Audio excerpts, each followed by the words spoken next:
Днеска ще прикарате един ден с мен, а това какво означава? Това означава, че ще снимам влог. А сега първото нещо, което ще трябва да правим след като станем, да си направим закуска. Чао, за малко аз ще да си правя закуска. Закуската ми е готова, само сега ми остана да си избера един филм, да си хапна и после ще се видим. Чао!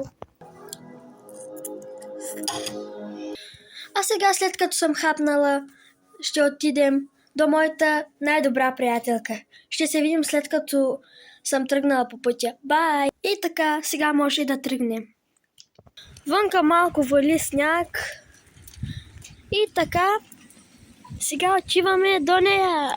Още малко ни остана, за да сме там. Още 2-3 крачки и сме там.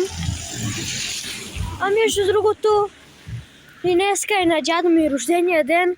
Пишете долу в коментарите какво мога да му купя.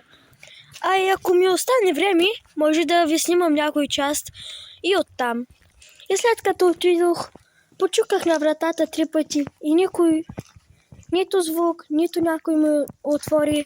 Но до вечера ще се опитам пак да отивам. А между другото снежецът така хубаво вали. Не знам дали в камерата се гледа, обаче много силно и много хубаво вали. И така, аз малко по-бързичко ще отида, защото много сняг има и ми е също много студено. И като се прибера вкъщи, ще се видим. Вънка е зверско студено, сега малко ще се оправя и ще си пусне някой филм и ще спа. Може би след 1 час пак ще се включа.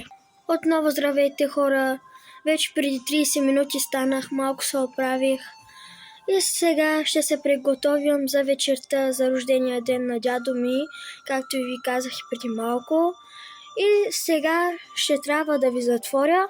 Ако искате втора част, абонирайте се и бай-бай!